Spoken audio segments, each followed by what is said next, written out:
So as Vinod mentioned, I joined Khosla Ventures. I just started 2 weeks ago. I've met with some of you already.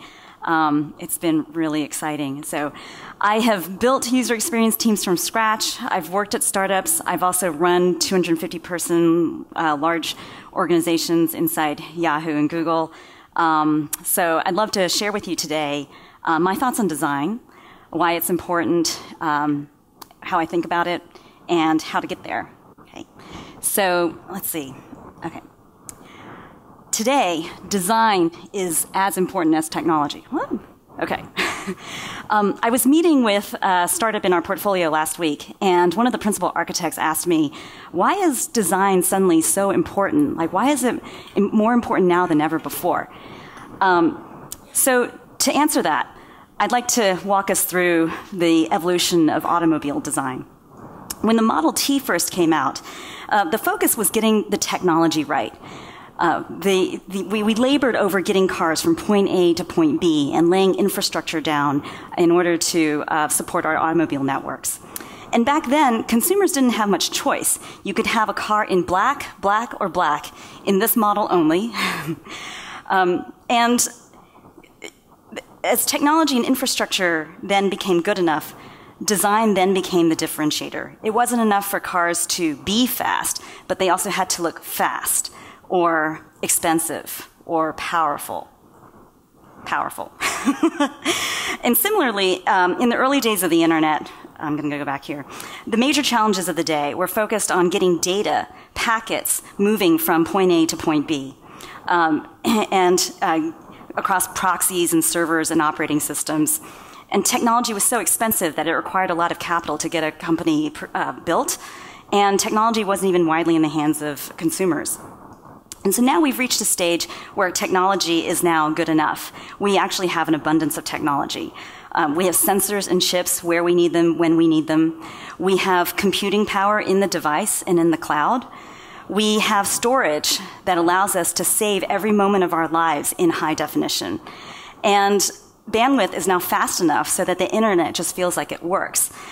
And so this isn't to say that all the problems have been solved or that this abundance of technology that we enjoy is evenly distributed worldwide. But the challenges of product development are now shifting towards building useful and emotional experiences as we interact with products that are technology-based. And then another factor driving the rise of design, particularly in enterprise markets, is the consumerization of IT. So as consumer users, we enjoy the simplicity and the power of Google Docs and Gmail to the point where we don't want to spend 10 hours a day in Outlook and Office anymore. And Google had an explicit strategy of spoiling users at home, so they would demand better tools at work. And moreover, younger generations are just living on the internet, so this is the environment that they're comfortable with. So these are all factors that are driving the rise of design right now. Here are a few ways of thinking about design, okay? Design is brand. Okay, are you guys ready? Let's play a game. I've airbrushed out the logos out of these cars, and I want you to tell me what these cars are. What is this one? Can anybody recognize this? Yeah. What about this one? What about this one? Oh, that's good. You guys are good. Okay. All right. Well, so some of these cars are easily recognizable. Actually, you guys got them all right. But why are these cars recognizable? Well, these include design elements that get carried over from generation to generation and across each model of car in the portfolio. So the design of these cars are so consistent that you instantly recognize what they are. And the cars that are less recognizable suffer because they lack this consistency. So like Lexus, they change their designs. The Japanese car manufacturers change their car designs like every 3 or 4 years. And it makes our mental models of these cars less stable and in our minds, and thus it's harder to recognize. And so when we think of brands, we think of logos and identities, but these are just symbols that represent the companies. A brand identity is, the brand logo is not your brand, okay? A company's brand is the consumer's perception of that company, built up over time based on interactions and experiences that they have with the company. So when a consumer is interacting with your company, you are literally in the process of creating your brand. And because consumers are interacting with companies mostly through their products, the fastest way to build a consistent and strong brand is through design. And that's why design is brand. Design is simplicity. Okay, so here are some products designed and sold by Muji. Muji is a Japanese company that sells affordable, well-designed household goods and items with lower cost packaging. And Muji refers to its design philosophy as kenketsu, which refers to simplicity. Their aim is to bring a quiet sense of calm into strenuous everyday lives. There's a Zen-like quality to their product design, so that even though they're affordable and they're simple, they don't feel disposable. They don't feel like they're worth throwing away. Simplicity is easy to say, but hard to do. So let's look at the evolution of the Google homepage as a case study. Okay, this is what the Google homepage looked like in 1999. So pretty simple, search box with some buttons and maybe a link. And in 2001, they added a couple more links as they introduced a directory in Google Groups and then a tribute to the people who died in 9/11. In 2002, there were many search corpora that you could search across. So they added tabs to let users know that they could search not only websites, but also images and groups and things like that. By 2006, they had rolled out more products like Gmail, iGoogle. So then now they had to add personalized links in the upper right-hand corner. And now it's really, really starting to feel cluttered. So to mitigate that, in 2007, we rolled out the One Google toolbar up at the top so that we could scale those tabs and then move all the keep the personalized links in the upper right-hand corner. But this is still kind of confusing to the eye. The eye doesn't know whether it should move to the upper left-hand corner first or focus on the search box. And so in 2011, we finally receded that One Google bar against a black background so that the eye could once again focus on the search box. By 2014, we finally achieved a simple design, a truly simple homepage, even simpler than what it looked like when it first launched. It took 15 years in the making of this company to achieve this level of simplicity, and it was certainly not because of lack of will or trust or talent. That it took this long shows just how hard simplicity is to achieve. We're dealing with different people's opinions, competing agendas, and growing product requirements and features. So it's a simple design, but it was an incredibly difficult journey to get there. Design is timeless. I can think of no better company to refer to on timeless design than Braun, which has inspired a lot of Apple design. Let's take a look at the products from Braun. These were produced in the middle of the last century under the direction of Dieter Rams. Dieter Rams joined Braun in 1955 and spent 40 years there and eventually became their chief design officer. The key principle that drove the design direction for all of Braun's products was less, but better. The idea being that they would strip down the product to just what was essential and then take that which was essential and amplify that and make it better. These products are so streamlined that they are elegant and modern and still relevant even though they were designed decades ago. Whether we're talking about product design or graphic design, great design is iconic. It's not a fad. It's not trendy. It's not showy. And it's not easily thrown away. Okay, design is all about the details. And yet, it's the details that we often overlook, or we take for granted, or we forego because we don't have the time or the resources. But there is no great design unless there's great attention paid to detail. The details matter because they directly impact how we feel about a product when we interact with it. For example, here's a picture of a bridge with wrought iron railing. And these vertical bars almost make you feel like you're in prison. In Japan, when you look at railing, you get the sense that people are always thinking about how they can make even the mundane delightful. Manhole covers are another great example. This is a typical manhole cover in the United States. Yet, when you look at manhole covers in Japan, every single manhole cover is beautiful, inspired, and different, making the journey through the streets of Japan more entertaining and joyful. In some contexts, attention paid to detail means that it's the difference between delighting your users or not. But more importantly, in other contexts, insufficient attention paid to design can affect conversion, user adoption, engagement, and user trust. So design details include not only how things look, but also how they work, their ability to satisfy user needs, and the emotions you feel from interacting with those products. So to create a great experience for users requires tremendous empathy for others and understanding of their needs and their motivations. So let's look at another example from Japan. Okay. This is a picture of a ticket counter at a Japanese subway station. And there's this plastic strip glued to the counter there that serves as a resting place for people to put their umbrellas or their canes. So whoever designed this ticket station must have had tremendous empathy and compassion for the people who go through this experience of buying tickets. And whoever was holding the purse strings must have supported that designer as well. Going back to Google Apps, for example, we use Google Apps not just because the apps are simple and easy to use, but because of what they allow us to do. The ability to collaboratively edit documents with other people in real time, or the ability to archive and search our email, are all things that people wanted to do, even if they didn't recognize that they wanted to be able to do those things. Design is intent. Okay.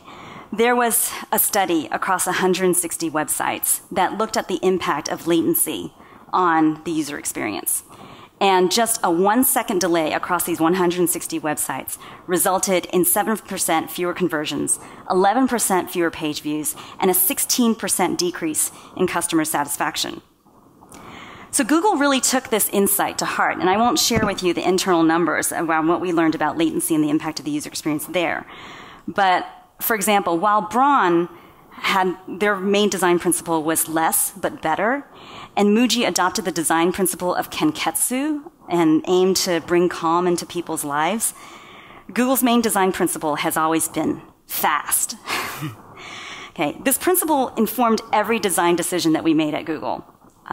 So for example, we show how many seconds it took to serve up the web results.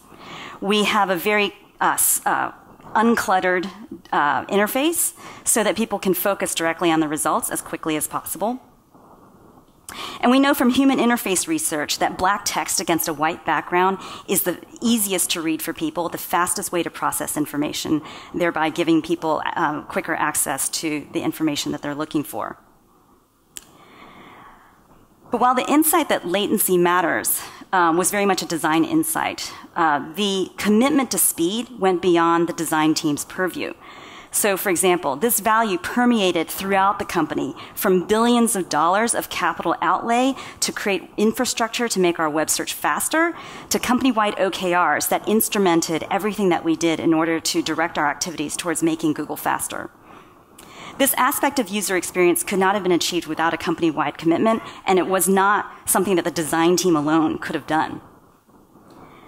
So when we think about design, we often think about how a product looks.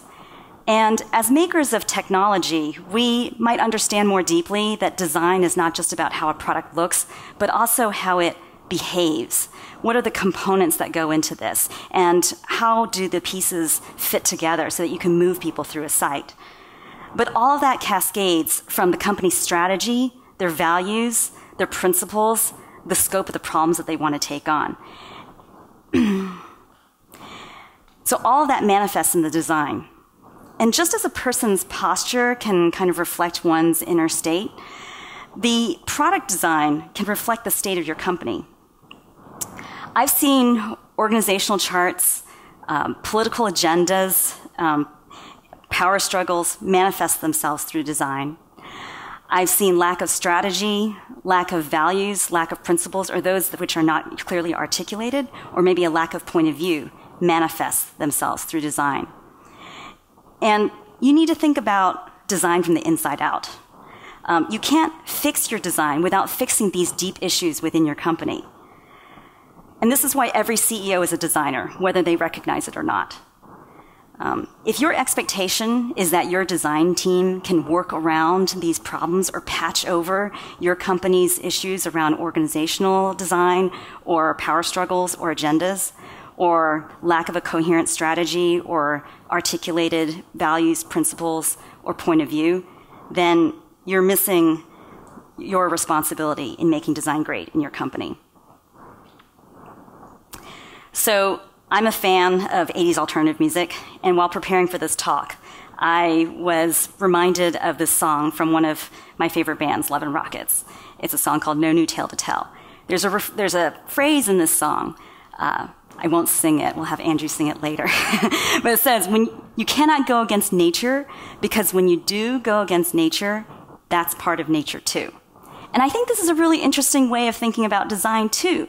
You cannot not design something. There is no such thing as no design. Because even if you're not explicitly focused on design, your product will have a design. The experience that you create will have a design.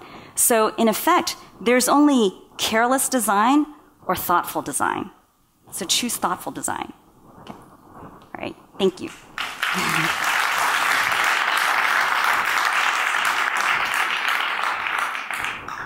We'll take a couple of questions.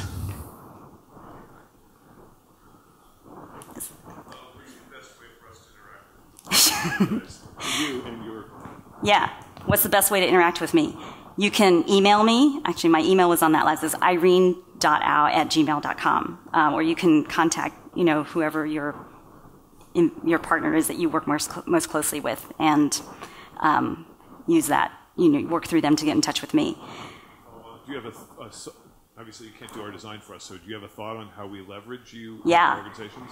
So I've actually developed a framework for this, which I will circulate around, and hopefully you'll get that through your investment partners. But over the last 2 weeks, I've been doing triage as I've met with the first few batch of companies and tried to understand what are the struggles, what are the challenges that they have, what are the questions that they have, what are they dealing with.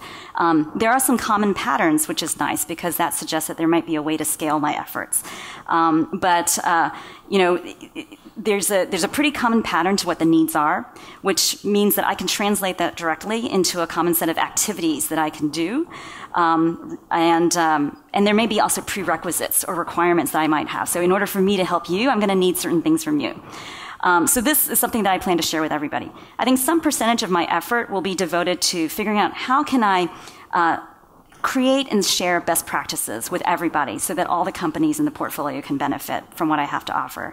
And then there will be a few that I will focus more closely with, particularly ones that already have designers in place that I can actually work with, so that we can actually do hands-on work and engage the company in a process that is design-driven. Yeah. In enterprise, sad to say, I have very little interaction with enterprise products, except for Google Apps. I do think that Salesforce has done a really nice job over the years, and they have a great style guide. It's kind of been all over the internet. Increasingly enterprise user interfaces are looking more and more like consumer interfaces because like I said before at the beginning of the talk, consumer products have kind of set a new level of expectation for people in the workplace. And then younger generations have been growing up with consumer experiences. So this is how they expect. So even design paradigms that you see in consumer interfaces we should consider carrying them over to enterprise as well. So, Irene, I just want to emphasize that design isn't just for the consumer companies. In 1980, when I did my first startup called Daisy Systems, which was a CAD workstations for electrical engineers, we hired David Kelly because I felt design was so important. It is a common mistake. The thing to remember is if a human being's going to be using your product, whether as a consumer or a professional, you need to design their experience to improve your product and product satisfaction. I can't overemphasize that. It applies to everybody, not just the consumer companies. And design isn't just looks. It's a lot more. I mean, in terms of enterprise, there's even more at stake because there's so much money involved and human productivity and employee happiness and things like that. So, yeah. One more question here. For people who are, or founders who are coming from non-consumer company backgrounds in their past, obviously the realization of design importance is the first step. But once you realize that it's hard to find good designers, it's hard to find who is a good designer. We are on our 4th designer and we think finally we have a good one. Yeah. How do you suggest people, number one, find good ones, second one, evaluate, because there is so many people who are in the area of UI, UX, visual design. Yeah. And this is the most common question I encountered as I have gone through my first 2 weeks of work here at KV. And it's a much deeper answer than I probably have time for, but I'll just give a few high-level thoughts for now. One is you have to start with a great job description. First of all, I've seen some companies that have no job description. They're like, oh, we really need to hire a designer. I'm like, how do you expect to hire a designer if you don't have a job description? Second, that job description has to be great. It has to inspire and motivate designers. They want to understand how are they going to contribute to the world through their work. And it's not going to be through like, we are a technical company that focuses on SQL and HTML and all this technical jargon. So make the job description relevant to people's lives so that the designer understands how they're going to make an impact. Third, designers want to work in an environment where they'll be supported. They want to work in an environment where it's good for designers. And that doesn't necessarily mean that it has to be like a company that has a lot of designers, but there has to be a space and an appreciation for not only great design, but support for the design process. And so that means creating the time and the space for the team to engage in a good design process. So those are just a few, high-level pieces of advice, but very common to a lot of companies that I see, not just those that are not focused on consumer. Yeah. So while we're getting the microphone there, I just want to add, unless the CEO cares about the design enough to delay products and assign it a priority, you won't get good designers. I'm going to suggest, Irene, you actually talk about how to decide who's a good designer for you as a blog post or something. But I've just found if the CEO doesn't care, doesn't have empathy for the design, you're not going to get a good designer. You're not going to be able to hire one. One thing that I've seen throughout my career is that it's really important for the leader to have a close working relationship with the person in charge of design. You have to trust that person. You have to have a good working relationship. You can't just say, okay, I'm going to hire this head of design person and let them go do their thing. Because so much of what it takes to support good design requires the CEO to make decisions. And often these decisions are really hard to make. And they're sometimes not even obviously tied to what happens in the design. But that's why it's really important for the designer to have some visibility with the CEO. Yeah. Sorry, question.